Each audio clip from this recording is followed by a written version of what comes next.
Shalom Bapak Ibu Saudara yang terkasih di dalam nama Tuhan Yesus Kristus. Puji Tuhan, hari ini saya akan membagikan renungan yang berjudul Pentingnya Membangun Manusia Roh. Seorang mau hidup berkenan di hadapan Tuhan, ia akan menunjukkan sikap sebagai anaknya. Seperti seseorang diangkat jadi anak presiden, ia pasti menempatkan diri sebagai anak presiden.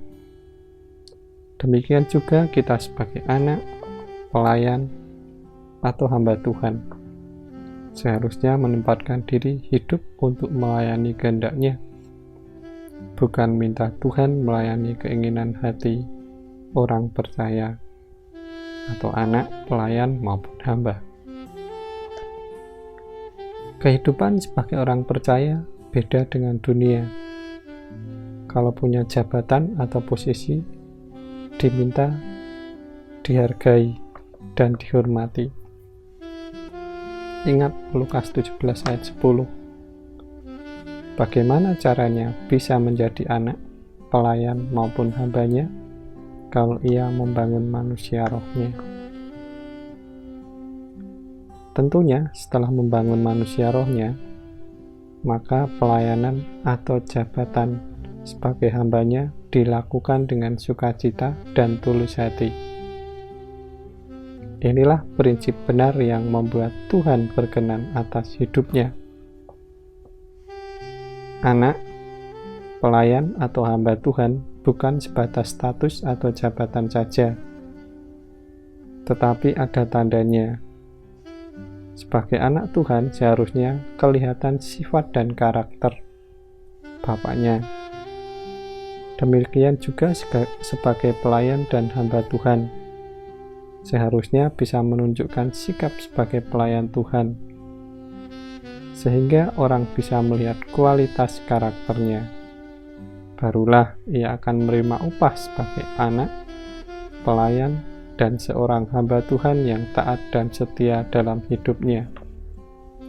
Bapak Ibu Saudara bisa membaca dalam Matius 10 ayat 40-42. Jadi penting membangun manusia rohnya, membuat orang percaya menerima hikmat bagaimana menjalani kehidupan ini.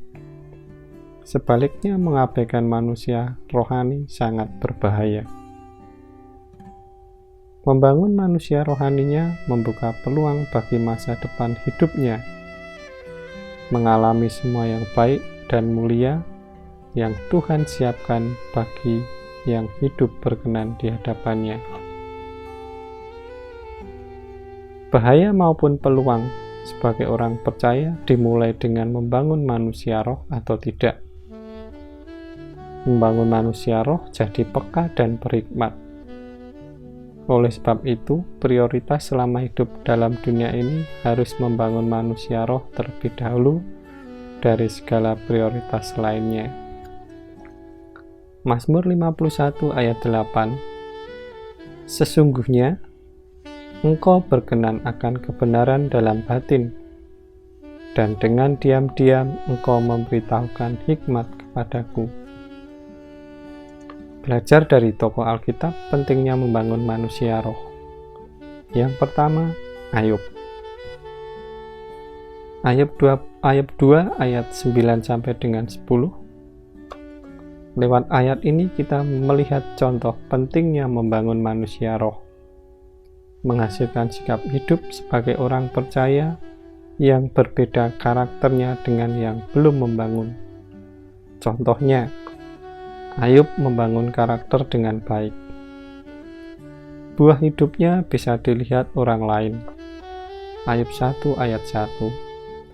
Ada seorang laki-laki di tanah Uz bernama Ayub. Orang itu saleh dan jujur. Ia takut akan Allah dan menjauhi kejahatan. Ia tidak menyalahkan Tuhan atas percobaan yang menimpa hidupnya. Sebaliknya, ia memuji Tuhan di tengah pencobaan. Karena ia sudah membangun manusia rohnya dengan taat, hormat, jujur, dan tulus kepada Tuhan. Ayub 1 ayat 21. Katanya, dengan telanjang aku keluar dari kandungan ibuku, dengan telanjang juga aku akan kembali ke dalamnya. Tuhan yang memberi, Tuhan yang mengambil. Terpujilah nama Tuhan. Sayang, Ayub tidak mendidik anak-anaknya dengan baik, hanya mendoakan saja. Ayub 1 ayat 5. Apakah mendoakan orang yang setiap hari hanya pesta pora atau memuaskan kedagingannya saja didengar Tuhan? Bukankah semuanya mati? Membangun manusia roh atau membangun kerohanian, iman dan kasih jadi kuat. Kalau iman dan kasih kuat, ia percaya apapun dalam hidupnya pasti seizin Tuhan. Juga sadar semua ujian yang diizinkan pasti mendatangkan kebaikan bagi dirinya. Atau kesadaran itu setelah membangun kerohaniannya, jadi peka dan diberi hikmat oleh Roh Kudus. Sebaliknya istri Ayub, gambaran seseorang walau sudah beribadah dengan setia, atau mungkin sudah melayani Tuhan dengan setia. Memang Alkitab tidak menuliskannya. Tetapi jelas istri Ayub tidak membangun manusia rohnya. Kelihatan sikap dan responnya saat pencobaan datang dalam hidupnya.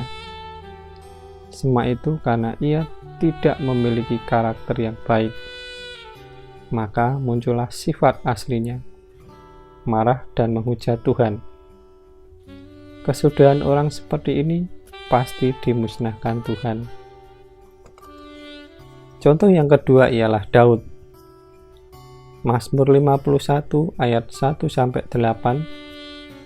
Ayat-ayat ini memberitahu bagaimana sikap Daud setelah ditegur Nabi Nathan atas perbuatannya yang keji, merebut istri Uria dengan cara mengumpankan di tempat paling depan.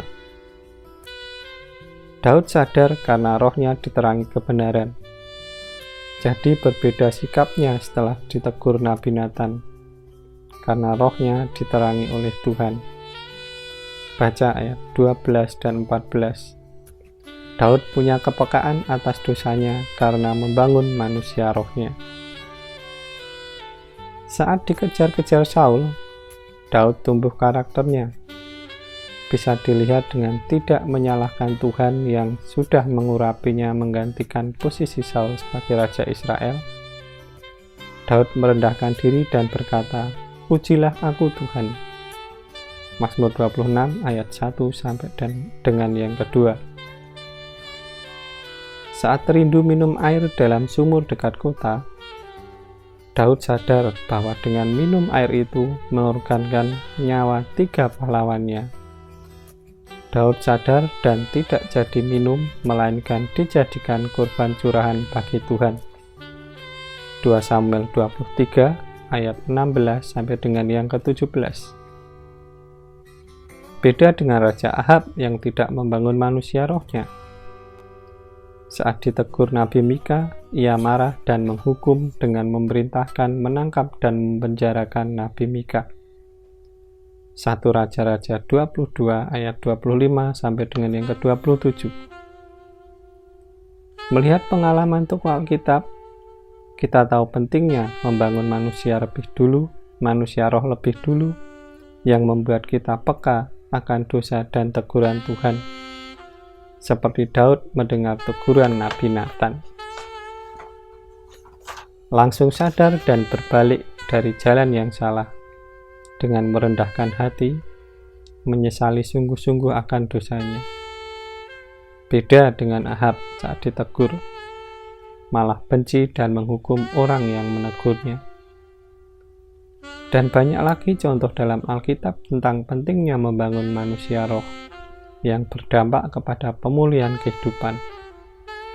Baik itu tokoh-tokoh maupun bangsa Israel di saat hidup taat dan menghormati Tuhan. Hidup mereka dipulihkan secara luar biasa.